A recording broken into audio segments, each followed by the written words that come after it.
All right, hello and welcome to the webinar. My name is Josh McDaniel and I work with the Wild and Fire Lessons Learned Center. And in a few moments we'll start the webinar on facilitated learning analysis. First off, I want to point out that the webinar is sponsored by the Joint Fire Science Program, International Association of Wildland Fire, and the Wildland Fire Lessons Learned Center.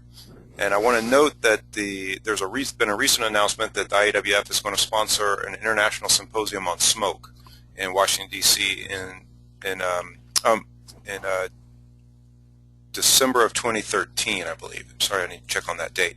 It's a little bit of ways off, but we keep checking back for more information on that one. Also, I want to point out that there is an upcoming webinar on February 12th as part of this series.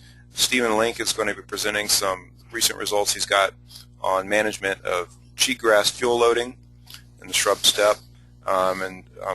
From conversations I've had with Steve, I think he has some very interesting results on this, some promising new ideas. And so you can register for that on the Advances in Fire Practice page. I've put a link up here that's, believe it or not, actually easier than the normal Advances in Fire Practice link. So you can type that in there. You can get to Advances in Fire Practice, or you can just Google it and get there as well. All right, I'll introduce the speaker in a second, but first I just want to give you a few directions on how the webinar works. We'll have a question and answer period after the presentation. So you can type in questions at any time into the questions box down below in your control panel. And then at the end of the webinar, we will go through those questions and read them out loud, and Steve Holdsambeck will respond to them. Also, I want to point out the webinar is being recorded, and we will post a link to the recording as soon as the webinar is finished, or it takes usually about an hour after the webinar is finished, and you can pass that link along. It'll be on the Lessons Learned Center's YouTube channel, and also on Advances in Fire Practice. Okay, so on to today. Let me, there's Steve. Okay, so Steve Holdsambeck is going to be presenting today, and Steve is the author of the Facilitated Learning Analysis Guide and has been a member of the Risk Management Council since 2004. He's currently the Firefighter Safety Program Manager for the Intermountain region in Ogden, Utah. And previously, Steve has served in timber, recreation, fire management, and line officer positions in several regions of the service. His experience with facilitated learning analysis goes back to the beginning, as you can read there, and he was involved in one of the first investigations in using what is essentially the facilitated learning analysis process. And so with that, I'll pass it over to Steve and let him explain all about it.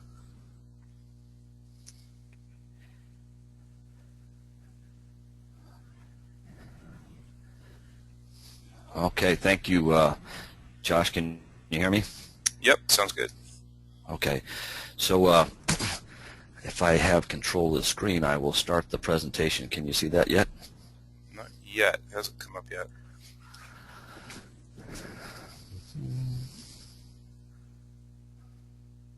There we go. Okay, so you have FLA on the screen now? Yes. Mm-hmm. Okay, very good. Well, thanks for that introduction, Josh, and I'll start off talking about the facilitated learning analysis, and as Josh said, we'll conclude with some questions. And if this thing will advance for me, there we go. I'm going to cover the foundational principle of an FLA, which is this concept of a just culture or distributive justice. I'm going to talk about some of the essential concepts, some of the things that get people hung up on FLAs: accountability, causality, and non-punitive reporting. I'm going to talk about some of the differences between FLAs and traditional investigations to make sure you know what you're getting into if you're asking for an FLA. Talk about the delegation of authority, and then go through a little flow chart of you have an accident, then what do you do next? Distributive justice is what Dr. King is talking about when he's talking about this kind of justice. It's actually archetypal. It goes back to 4,000 years to some of the earliest Hebrew writings where the prophets recognized that the tribe, that is all of us, set up conditions for how individual members of that tribe behave. If rulers were righteous, the entire tribe would be rewarded. If there was poverty, the entire tribe would be held to account. That system set up 4,000 years ago was the idealistic system. It's never been actually implemented, but it even had checks and balances set up within the system to compensate for inevitable human fallibilities, such as greed, for example. The system had set up checks and balances to redistribute wealth. Now let me explain how FLAs are related to this concept and why it's founded on this. Start off with a couple of stories. My father was a B-17 pilot for 2 years in World War II, so this really attracted me to this first story. In 1943, psychologist Alphonse Chamanis was called to figure out why pilots and co-pilots of P-47s, B-25s, and B-17s sometimes retracted the wheels instead of the flaps after landing. He quickly notices that the side-by-side wheels and flap controls could easily be confused. In some cases, the controls were identical toggle switches. He notices that corresponding controls of C-47 aircraft were not adjacent, and their methods of actuation were quite different. Hence, C-47 pilots never pulled up their wheels after landing. So let me ask a question just to stir the thinking. Is it pilot error when a B-17 pilot retracts their landing gear after landing? Well, you can probably answer on either side of that question. You can argue yes or no. It's said, for example, that 80% of all accidents are caused by human error. Well, certainly in this case, saying that the cause was pilot error when a B-17 pilot retracts his wheels may be a conclusion that doesn't follow from the premise. That is to say, it's a non sequitur. The second accident story I want to tell you about, and I'm getting a note saying my audio connection has been restored. Was it gone for a while? I'm assuming it's still working. No, that sounds good. Okay, thanks. The tragedy of Kramer, and where Jeff Allen and Shane Heath, two Forest Service Helitech employees, lost their life on that tragic event.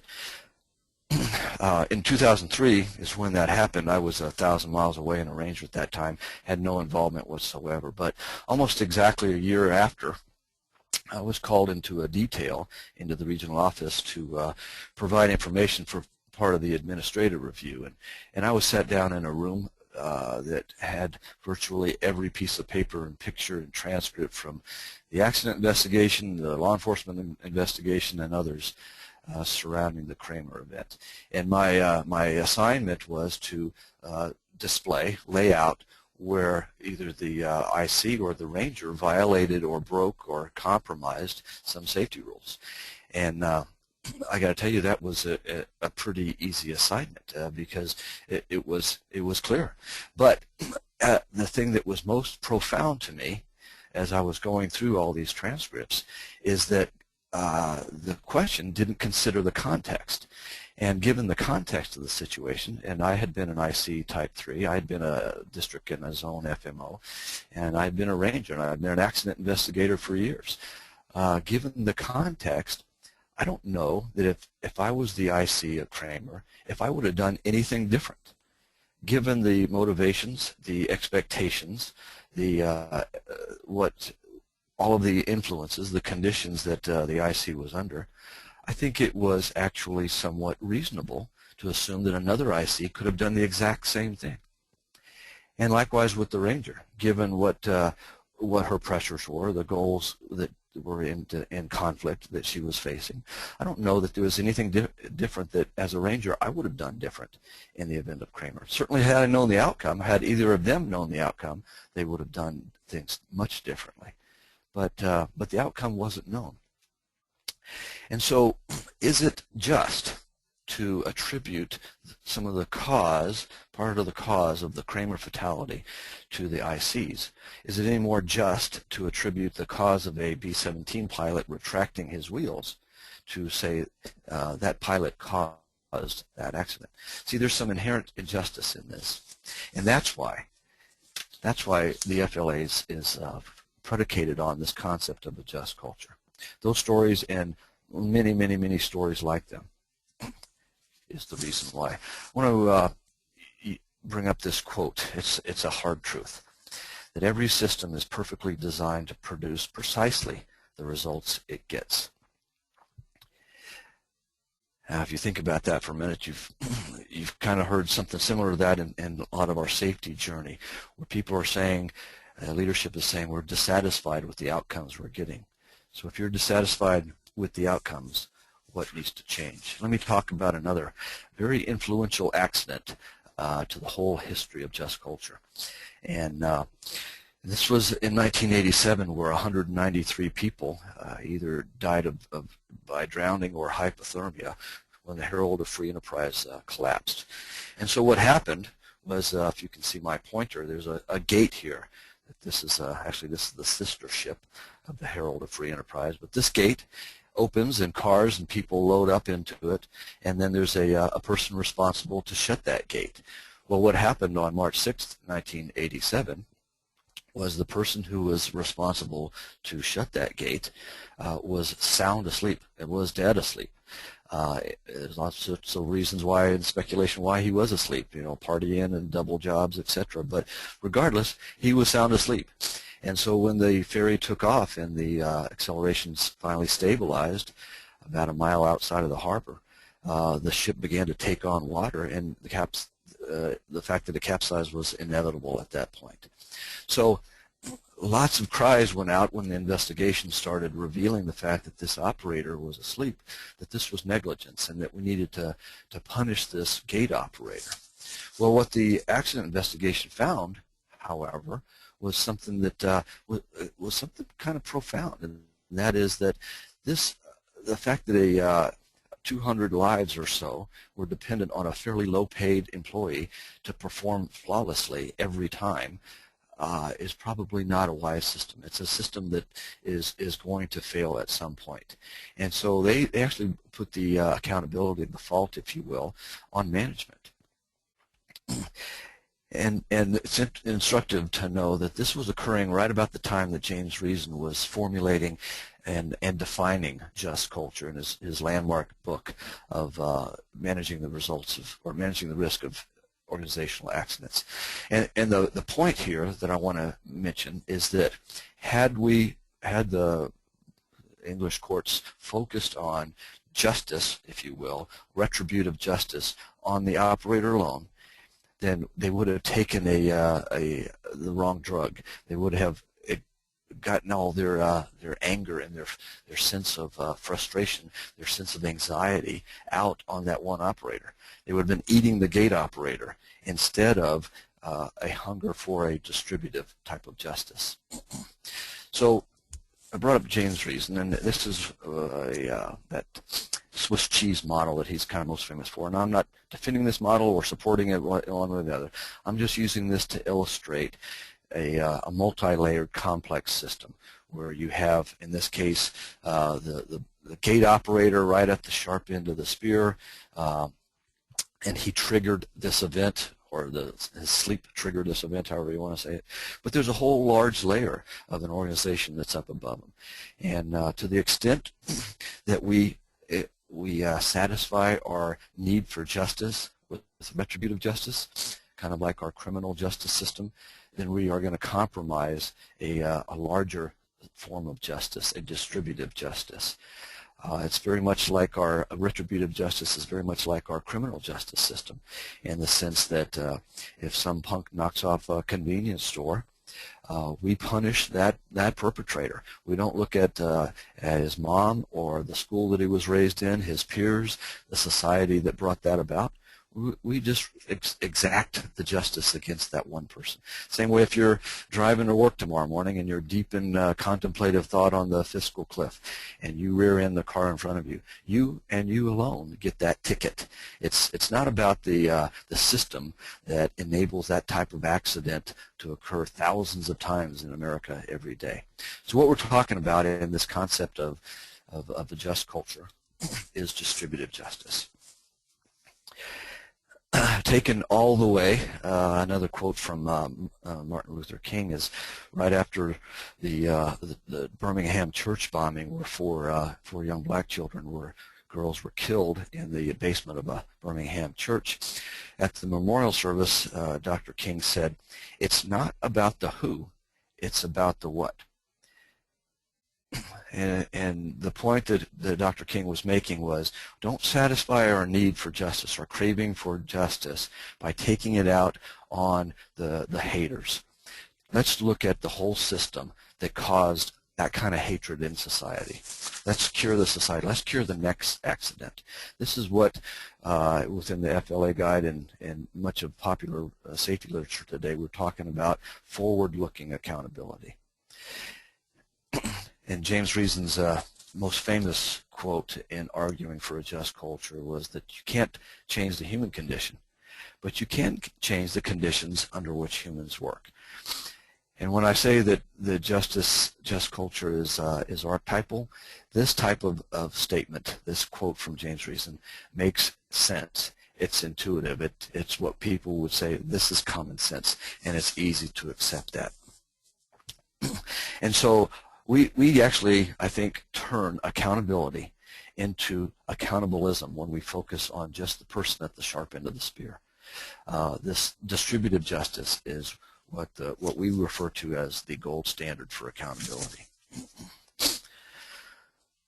The second component of a just culture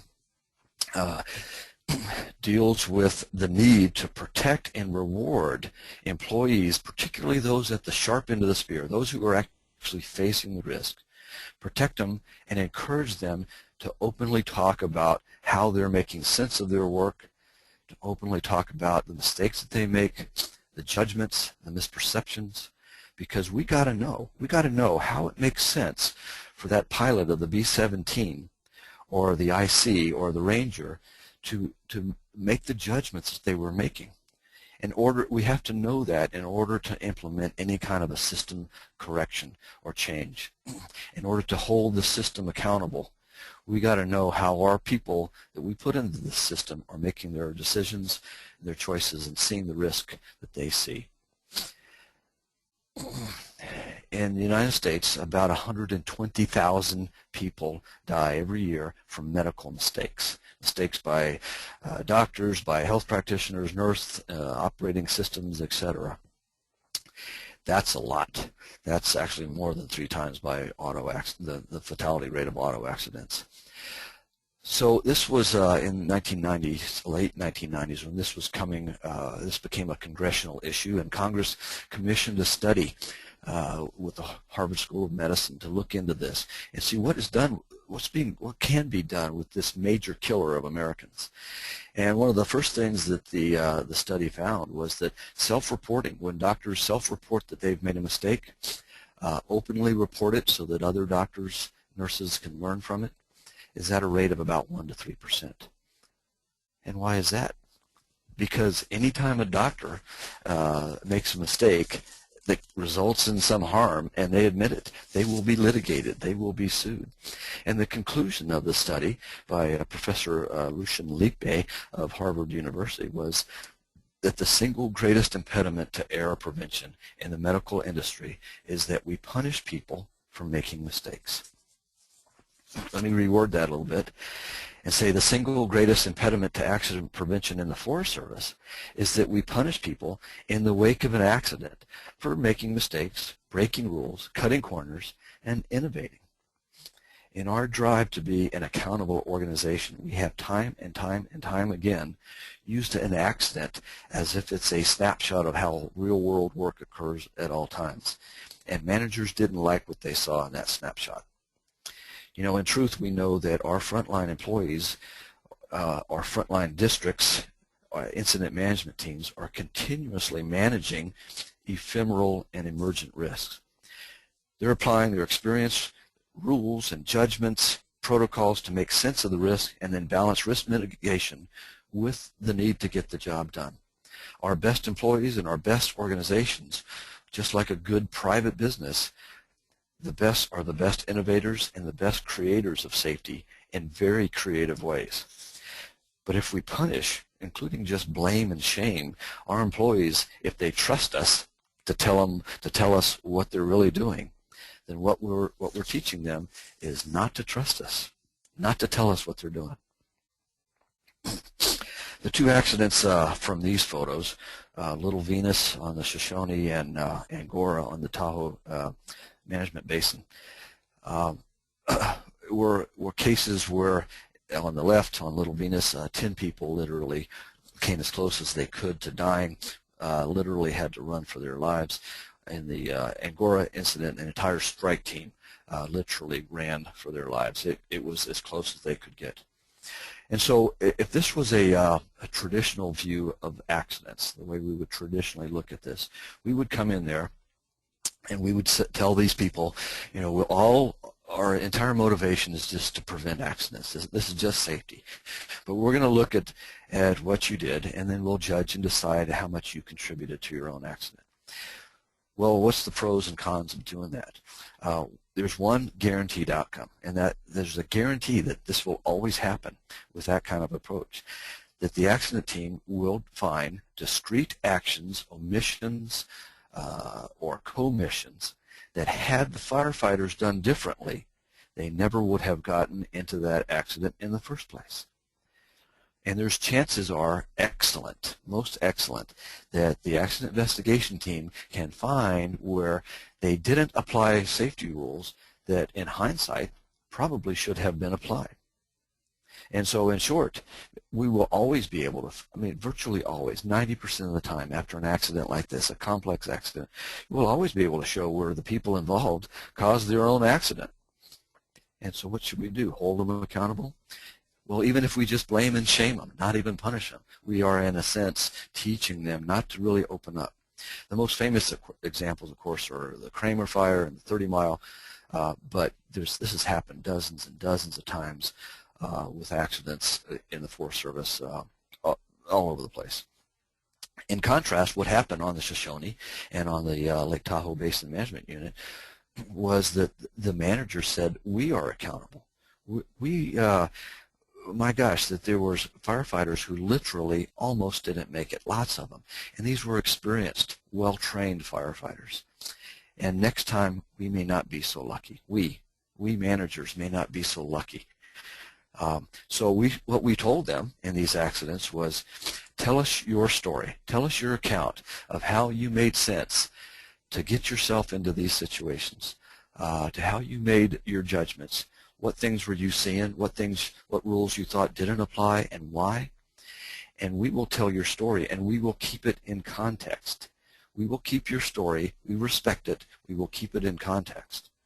And you will be thanked, not punished or shamed, for helping us to all be accountable. Now, you'll hear, as I've heard many times, these quotes that FLAs just don't hold people accountable, or FLAs are just blame-free accident investigations. Well, you know, I throw up a little bit every time I hear these statements, and I hope that after this presentation you'll be able to see that, or be able to respond rather, that these people, they just don't know what they're talking about. This is a much more complex issue than that. So I can talk all day long about non-punitive reporting. And if you Google it, you'll hit a zillion hits by safety scholars that say it's absolutely essential, not just to adjust culture, but to any system safety, to have a system of non-punitive reporting. But let me take the most outrageous lightning rod example. And about half the people on this call are going to disagree with me on this, and that's all right. I'm bringing this up to make the point that it's not black and white. It's kind of controversial. So in the bottom left picture here, this is from an accident I was involved with where 10 employees were involved in a two-collision vehicle accident. And out of the 10 employees, they were from 4 different agencies. Park Service, BLM, and Fish and Wildlife, and one other. Anyway, 4 different agencies. Out of the 10 employees, probably 9 of them were not wearing their seatbelts. And so after the accident investigation was done, the agency administrator felt he had no choice, absolutely no choice. He didn't have any flexibility. He had to punish them, and so they were all punished. And then the next picture over, I was called in to do an FLA on a crew buggy rollover, and the agency administrator felt once it came out that she also needed to punish the people, and so the FLA was stopped. It was suspended, and that's not good or bad. That's just okay. The important thing is, and she did the right thing in this case, in that she kept administrative actions separate from safety actions. A safety investigation like a good SAI or an FLA has to be absolutely separate, and there must not be any connection between that and administrative actions, or you'll kill a reporting culture. Now, I've also been involved with accident investigations where seatbelts were not worn, and the managers were, of course, shocked. That's a very shocking thing to know your employees aren't doing something as commonsensical as wearing seatbelts. But the managers were so shocked they just felt like they had to know why. Why is it that you're not wearing seatbelts? And some of the really interesting things that have come out of this, one of which is that we have found that there's some crews where the entire crew does not wear seatbelts. And that's not that unusual. And it's kind of like the shuttle bus that you take from the airport to the parking lot and vice versa, where you'd have to turn around and dig out the seatbelt behind all the gum and everything else to wear one. And if you did wear one, you'd really be the only one on that shuttle bus wearing a seatbelt. So there's kind of a cultural, I guess, uncomfortableness with putting on your seatbelt. We've found entire Forest Service crews that were just like that. We've also found in looking at some of the seatbelt designs that on some of the crew carriers, for example, they ratchet down on the employees when they're in the back on bumpy roads. They're tremendously uncomfortable. You're going to take that seatbelt off, particularly on a bumpy road. And so there's some system designs, there's cultural issues, all these things that if we know about, we can start working on, or we can turn around and punish the one evildoer. So it's all about looking forward. It's about a forward-looking accountability. It's about what does that event say about the future risk. We're less worried about the accident that's already happened. In fact, our desire is to exploit accidents, to exploit them for the value of what we can get out of the future. So, if you just have to punish somebody because of what they found to be a clear violation of a rule of law, okay, that's all right. Maybe you do. But just don't do any kind of safety investigation. Don't taint it with any kind of FLA or SAI after that. So imagine this. You're a ranger and you have say a trail clearing crew on your district. One day, a trail crew member falls a big tree with a chainsaw, and it goes back on him the wrong way, and it crushes and destroys an expensive portal sign. You decide to do an FLA, and it's revealed during that FLA, because people are being open and honest and they're sharing their risk, that neither the cutter nor any one of the 4 other employees involved in cutting was wearing a hard hat. Well, as a ranger, you're furious about that. You instantly reflect on all the preaching that you've done on safety and how important everybody says it is, and yet they weren't even wearing a hard hat doing an operation like this. But you can't punish them because it's an FLA. So what are you going to do to relieve your frustration? Well, here's the answer, and it actually works, and that is that you take this accountability opportunity pill, and you start directing your energy towards fixing future risk. To do that, you just got to know how on earth it made sense to those guys, otherwise good employees, to do what they were doing, to not wear a hard hat. How on earth could that make sense to you not to wear a hard hat?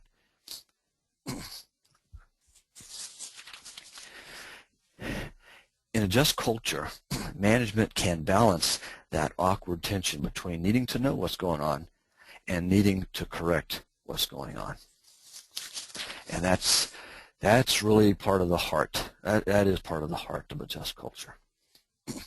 So James Reason's pyramid, if you will, on safety is that a safety culture is dependent on a learning culture. A learning culture is dependent on a culture of reporting. A culture of reporting is dependent on trust. That is, employees willing to share openly because of the certain knowledge they have that management will respond in the employee's best interest.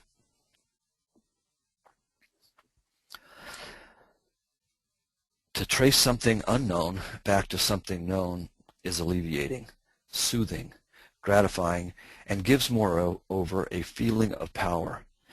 Danger, disquiet, anxiety attend the unknown. The first instinct is to eliminate these distressing states. First principle, any explanation is better than none. The cause-creating drive is thus conditioned and excited by the feeling of fear. I used to have this quote in the FLA guide, but there was some anxiety over having a niche quote in a government publication, so it's not there anymore. I'm going to shift gears now and talk about causality. Specifically, why any good FLA or any good accident investigation, SII or whatever, will not have causal factors or findings of cause within that report. Now, unfortunately, what I'm going to talk about is not intuitive. Just culture, on the other hand, is intuitive. It feels like it's common sense. This isn't. The rejection of causality is not intuitive. It feels like it doesn't make sense. It's not natural, and intuitively, a lot of people are going to reject this. I understand that. But if you call for an FLA, you need to know what you're getting. And I also have to stress this because OSHA regulations clearly say that government agencies are required to investigate accidents, and they are required to find causal factors. But it's not that simple, because when you talk to OSHA experts, people who teach OSHA law, or some of the higher level executives within OSHA, what you'll learn is that cause is subject to interpretation. And in fact, nowhere will OSHA define cause. OSHA allows the government agency itself to define cause, to define it within context. OSHA will never define cause for us. We define cause ourselves. OSHA will not define it because it is highly problematic. On the news the other day, at my local TV station, we got a big snowstorm, and the news reporter said that the snow caused over 100 traffic accidents. How can snow cause a traffic accident? Does that make sense? For want of a nail, the shoe was lost. For want of a shoe, the horse was lost. For want of a horse, the soldier was lost. For want of a soldier, the battle was lost. For want of a battle, the kingdom was lost, all for the want of a horseshoe nail. Why does this ridiculous limerick feel like it makes sense to us? And that's because we are hardwired, programmed, if you will. We've evolved to need a cause. We need cause to make us feel better, like we've solved a problem, we can go on with our life, get rid of that anxiety. But the concept of a root cause, which seems to be even most attractive, is as totally irrational as this limerick. The concept of a root cause presumes that the cause is like a root of a carrot, that is something you can pretty easily identify, grab hold of, and root up. In truth, root causes are like the roots of an old aspen clone. When you start going beneath the ground, the roots branch off into an almost infinite number of fibers, all of which are interconnected in some way with every other tree. Recently, in a firefighter fatality accident report, I read that the investigators said the decision to engage the fire, that is the very decision to suppress the fire to begin with, was causal. Well, that's really interesting, but why stop there? Why not trace the root to public policy or society's desire to live in the urban interface or low interest rates that encourage housing, etc.? Now, this is really, really important, because how it affects how you see risk, how you see the world. And there are several points of departure between an SAI and an FLA, a traditional investigation and an FLA. And one of the most important, is how we deal with cause. Both punitive actions and determination of cause, we believe, detract us from becoming a learning culture. On a recent accident investigation, I read that involved a shelter deployment. The report said that one of the causes of the deployment was that the captain lost situational awareness of where all his crew members were, and therefore one of the firefighters got separated, and then she got lost and then entrapped. And that was one of the causes of this entrapment. Now, I agree it's instructive to know that the captain did not know where his crew was at all times, and particularly at a critical time. But as soon as we say that that caused the accident, then it shifts the attention away from the complexity of the situation, and it puts it right on the back of that captain. In this case, I doubt the captain was administratively punished for that, for losing his SA, but he was certainly blamed and shamed before all of his peers for damn near killing a girl. Blaming him, unfortunately, perversely, makes us, the rest of us, feel a little better. We can get over that accident. We can say, I'll pay attention better. Or if we're an agency administrator, we can say, he learned his lesson, he'll never do that again. Or if we're a program manager, we can say, we just need to teach captains to pay attention better. But there's a lot of learning that could have been exploited and gathered from that accident. Learning comes from walking in that captain's shoes and from that firefighter's shoes, understanding how they made sense of their situation, understand in context that no captain can possibly know where his or her crew is at all times. That's impossible. Knowing where your crew is only one of about 1,000 things that's really important for a captain to pay attention to. But doing that will take away from attention from something else that's also really important. So in a real sense, that causality statement that the captain losing his SA caused the entrapment is somewhat dangerous. For one, it exempts the organization from its culpability, and for two, is it blames the captain, and that blame hurts, and it will undercut a reporting culture. So if you're thinking maybe that you've had an accident and you want to call in an FLA team to find out what caused that accident, I think that you'll be disappointed, because we're not going to talk about cause. Another danger of cause, this is from a slideshow by Richard Cook that is referenced in the back of the FLA guide that you can download yourself.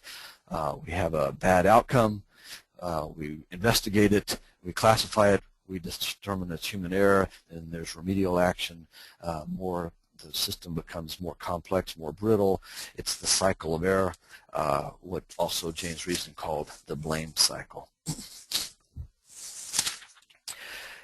Arguably the very best book on risk management, in fact I'd say this ought to be required reading for anybody serious about risk management, is Nassan Taleb's Black Swan. In that book he's got an entire subchapter devoted to the cause of my rejection of causes. In professional safety circles and among risk management scholars, the movement away from a traditional view of causality is substantial. Trust me, the FLA guide is not unique in this regard. Within just the Forest Service, Jim Sablin, Ivan Papoletti have been arguing this case for years and have developed excellent rationale for their positions. Outside the agency, researchers and scholars in high reliability organizing, resilience engineering, and human factors are overwhelmingly either rejecting causality in accident investigations, or they are redefining the meaning of cause to include complexity, randomness, and context. So here's the 5 key differences between an FLA and what you might expect from a traditional accident investigation. First off is the issue of witness statements. FLAs do not collect witness statements. Witness statements, we believe, have 2 problems. First is what it does to trust.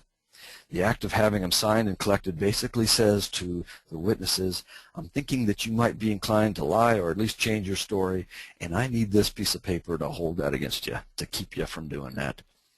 And secondly, and this is what cognitive psychologists have told us for years, but every good cop and decent lawyer has known forever, and that is that very often, most often, your early convictions of what you think happened after a traumatic event are wrong.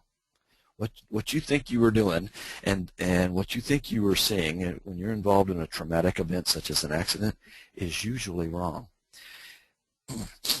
You do not want accident victims to feel like they need to keep to their original story, to what they thought happened, before they get a chance to see how the accident actually played and look at the entire context of the event. Secondly is this concept of assurance of non-punitive administrative actions, and that needs to be within the delegation of authority. I'll talk a little bit about that more later. And what we are assuring people is not that we're going to protect them from keep their statements private or anything like that. Actually, this is a very public, very open process. The only thing we're assuring them is the only thing that we have control over, and that is that the Forest Service is not going to take an action against them. We've had accidents, for example, that have resulted in one of the victims getting a speeding ticket. That's fine. We don't have any control over outside entities such as the sheriff or the highway patrol. We've had FLAs that resulted in a person losing their CDL, and that was outside of our control. We don't have any control of that. That's fine. We don't have any control over civil actions, and we caution people that what happens outside of the Forest Service is way beyond our control. And so the only thing we're promising them is that administratively, just what a line officer can promise, what a line officer has authority to promise, is that we're not going to take an action against them. FLAs adopt a current research view on causality, risk, error, and normal work. And then lastly, the two biggies are dialogue and storytelling. It's kind of interesting to me that probably the biggest criticism that I got in version 1.1 of the guide was on the direction to use storytelling techniques in lieu of a dry accident narrative. And that was, I think, because people were assuming stories had something to do with fiction. Well, actually, what we know now very well, and it's pretty well accepted, is that stories are how people learn. If you want a learning product to come out of your accident, what you want is a good storyteller. You want to respect the context of the people that were involved in that. If I give you a long list of dry factual facts from a narrative, in order for you to make sense of it, you're going to create your own story. You're going to create your own connections and contacts between those facts. That's just the way the human brain works. And so why not do that connection for people, for the readers, by giving them the voice of the people who were directly involved? Now, of course, the downside of that is you can't tell everybody's story. And so we focus on those people that were right at the front line. That's the focus. And so a lot of times management feels like their story wasn't told. But that's part of the cost of this. The second big thing is dialogue. And the FLA process follows the process that was laid out by William Isaacs in his fascinating book, should be required reading, called Dialogue and the Art of Thinking Together. It's yes, if you've heard that name before with Dialogos, there is a connection there. I'm not sure exactly what it is, but it is the process of setting a container up, if you will, an environment to where every person's perspective is respected, and that perspective is shared and it's contrasted with the tension of other people's perspectives, and until a richer understanding develops. The dialogue is the heart of the FLA process, and it's one of the reasons why it's an open process. It's one of the reasons why it's been extremely successful, maybe 100 times, maybe more times than that across the Forest Service. So you've had an accident on your unit. What now? What do you do next? Well, the first thing, obviously, is how consequential was the accident. Now, some people say, is it a serious or a non-serious accident? I don't like those adjectives, because if a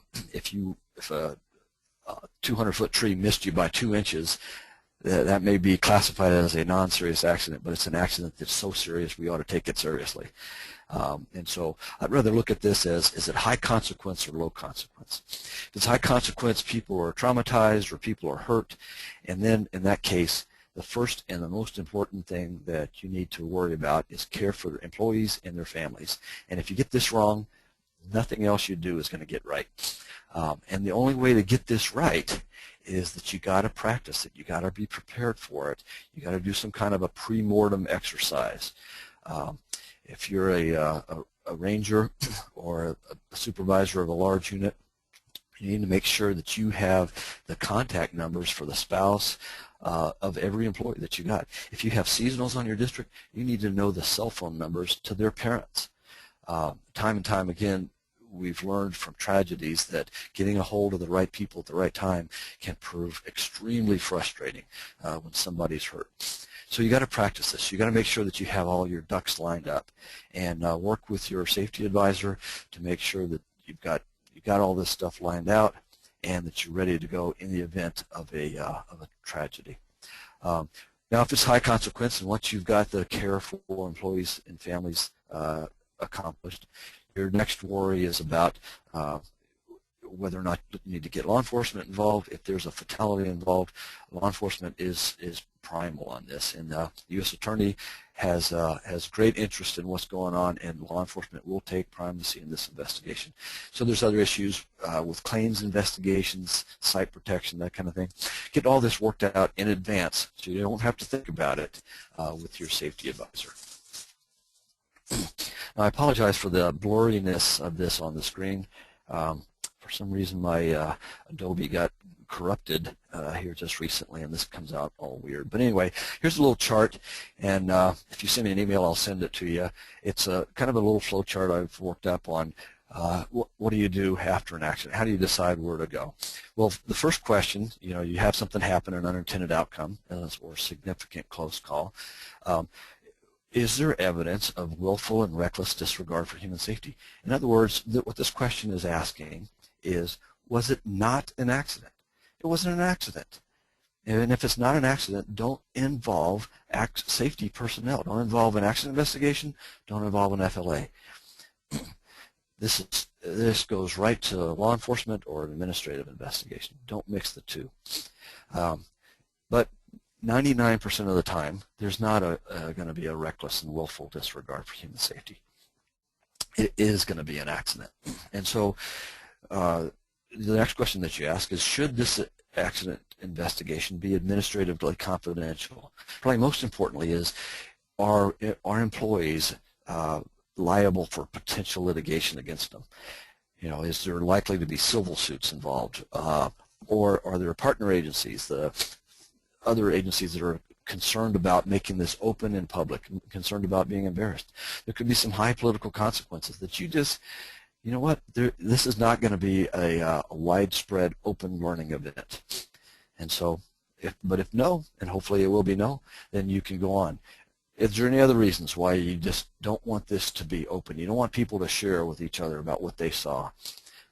And if no, then you go down to this box here. And then your decision is, you've made a decision basically to do an FLA. The decision next is, how complex do you want it to be? How big do you want this thing to be? Does the unintended outcome, does it look like there's a deep systemic organizational issue that's involved here? Or is there a really gripping story, some great pictures that you want to turn into a great story here? And does funding exist to expand this? A simple FLA can cost $1,000 or less. A complex FLA can cost thousands, tens of thousands of dollars as you bring in human factors experts and storytellers and writers. An event like the Pagami FLA, for example, an outstanding learning product, and just incredible value here, but it was extremely expensive. The best thing that I can give you, assuming that you can get a hold of the funding to make this complex, whether or not you go basic or complex, is how shocked the agency administrator was, the ranger or the supervisor, in how the accident happened. How big was the gap between what they thought was happening versus what was actually happening? How big is the gap between the risk that people, our employees, were actually facing as compared to the risks that the agency administrator thought they were facing? If there's a real big gap there, then there's probably some real good nuggets of organizational learning that you want to capture, if you can, with a complex FLA. And then lastly, I want to talk about the delegation of authority. Delegation will lay out whether it's going to be a complex or a basic FLA, what the expectation is. But I've been on FLAs that started as basic and went to complex, and I've been on FLAs that started out as complex and went down to basic. And so the system is designed, and it's worked in the past. It's not comfortable all the time, but it's worked. The system's designed to be flexible, kind of like an ICS system, and it can expand and contract. And so you need to make that as part of your delegation, if you will, that there's that communication between the team and the agency administrator. The second, and maybe another real important part that I want to emphasize on the delegation authority, is the essential assurance. The delegation I have in the back of the FLA guide 2 template example delegations of authorities, one for a basic, one for a complex FLA. So look at those when you get a chance, and you can just take the blank out and insert your name, insert the accident name, and you've got it done. I encourage you to be real cautious about rewording the language that's in there, in particular this essential assurance. And this is a paragraph in both of the example template delegations that are in the back of the guide. I expect you to terminate this investigation if you uncover information that leads you to believe this accident resulted from a reckless and willful disregard for human safety. I also agree that no punitive actions will be taken by the Forest Service against any employee as a result of information of your team.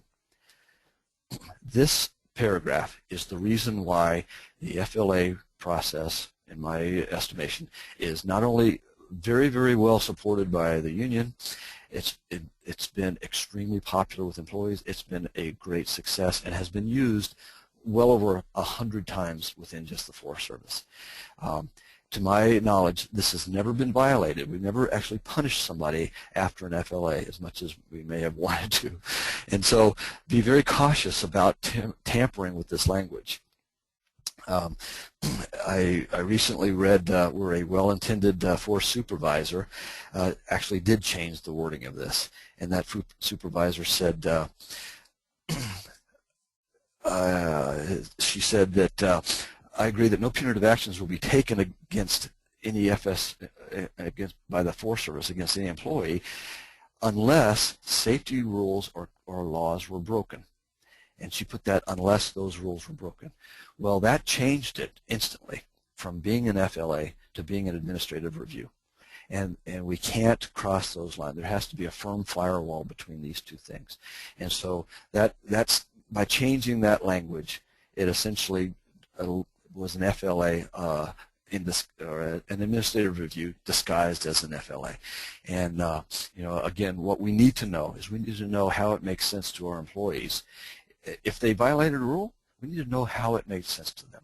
If you are, like in the case of seatbelts, if you're so concerned about them not wearing seatbelts that you don't care why they did it, that's fine. Then don't involve an FLA. Don't involve even an SAI on this. Just go right to administrative review. But if you want to know how it makes sense to them, if you want to focus on the future risk, then keep the statement in there and keep faithful to the process. So I understand there's a whole bunch of people on here, but I will try to answer any questions. Josh, I'll turn it back over to you. Okay. If you can take control. Sure. Thanks, Steve. I'll leave your PowerPoint up in case anybody wants to go back to any of your slides, and then before we come off of that. But yeah, thank you for that. That was very, very interesting and provocative presentation. That was really good. Well, there's a list of questions, so I'll just jump right into them. The first one comes from Mike Apicillo, and he says, can we use the FLA process for positive incidents with the intent on learning? Could you provide an example? The answer to that question is yes, and we have done that. The good and the bad part of it is I think it's been real effective for that local level learning, for answering the questions for the agency administrator and for the employees involved as to really why this turned out to be positive, particularly if it was a surprising positive. The downside to it is that positive outcomes happen even though we may have done the wrong things. And so oftentimes what we find when we look hard at positive outcomes is we learn the wrong lessons. We learn that we're learning that what we did even though it may have been lucky, it turned out all right, and so what we did must have been all right. And so it's a real tricky issue. And then the other problem with looking at positive outcomes, and the reason I don't focus much on that in the guide or even talked about it at all in this presentation, is that they're kind of boring. And so people aren't going to be willing to read about necessarily why a particular NEPA project was very, very successful. But they do want to read about a close call where somebody had a portal experience where they went from one perspective to another. So yeah, you certainly can, and the process allows for that. The two key issues are, one is how do we make sure we're not learning the wrong lessons, that what we think we did right was actually more of a matter of luck or improvisation at the right time, and then secondly, it's how widespread is that learning going to be, because they're kind of boring. Okay. There was quite a few people sort of made statements rather than asked a question, but I'll go ahead and read them, and then if you want to comment on them, that's fine. Okay. If not, we'll move on. But first off, Persephone Whelan says punishment equals impacting performance appraisals, a report indicating ruining a safety record, etc.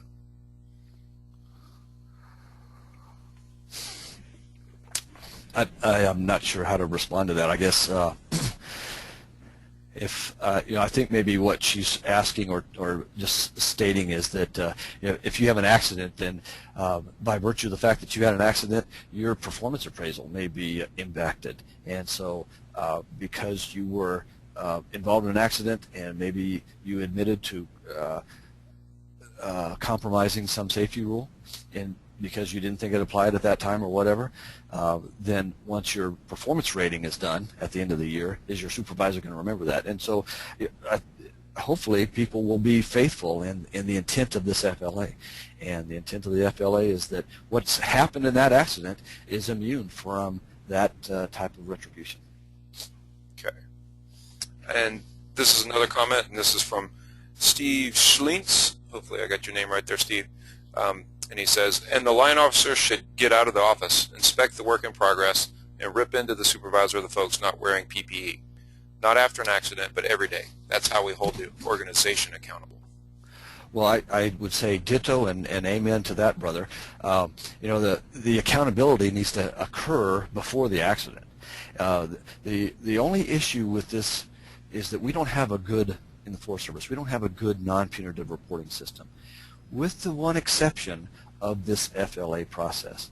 And so what we've done here is we've just said that accidents, which are rare, extremely rare events, are brief glimpses into how work is getting done, and they're shocking enough to where we want to exploit them for their safety value. We really want to exploit an accident, and to do a full exploitation of this, we're going to give people protection from punishment. We're going to institute a non-punitive reporting system for this accident. But I agree 100% with Steve that if you like the crews, that entire crews were not wearing their seatbelts. My gosh, if I was the line officer and I went into that crew, I would certainly be looking to whack some folks, definitely. Okay. Next comment and question comes from Reva Duncan. And she writes, I'm not trying to throw our federal partners under the bus, but it seems like the DOI agencies are still pretty far behind the USFS in utilizing FLAs and other lessons learned tools. It's troubling when we in the Forest Service are on their incidents and a mishap may occur. Is there any work going on behind the scenes to bring our federal partners along?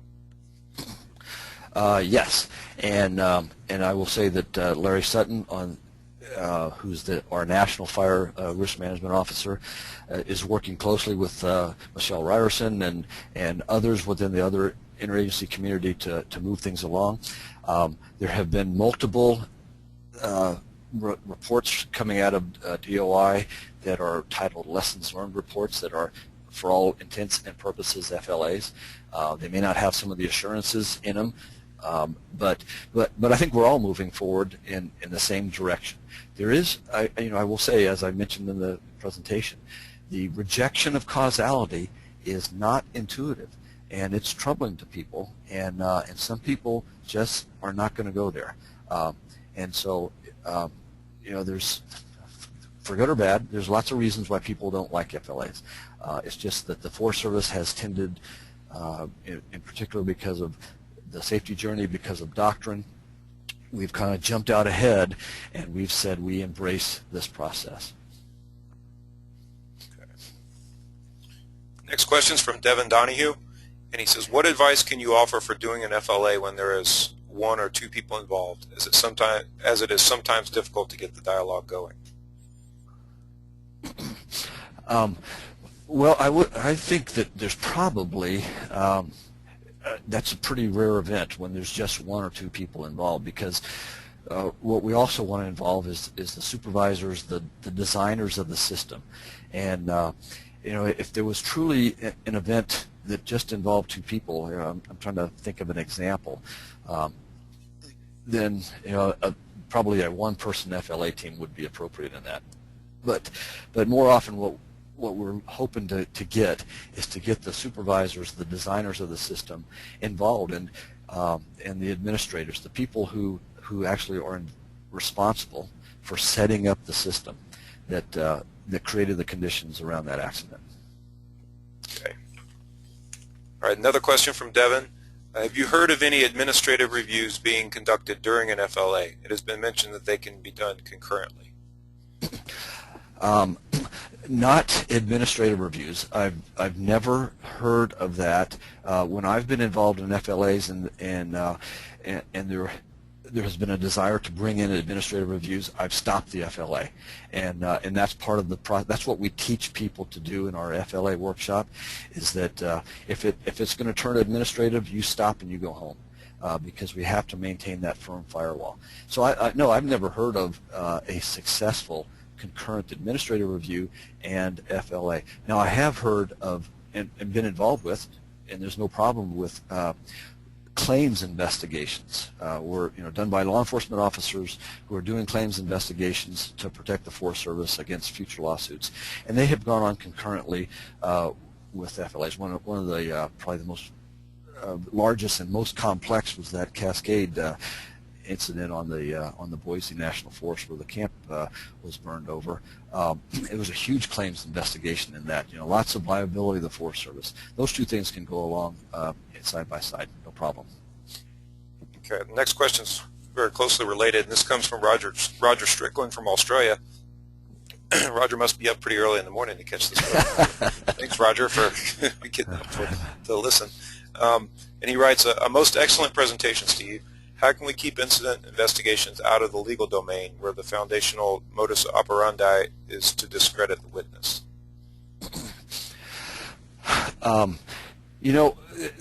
The FLA has been used on fatality investigations, and but it's very, very seldom. And I can only think of one case where it was overtly used, and two cases where it was used under the guise of another investigation process. And the reason for that is what Roger is alluding to, and that is once there's a fatality, law enforcement has to be involved. And it always is difficult, but we are, within the Forest Service anyway, making I think huge progress under the tutelage of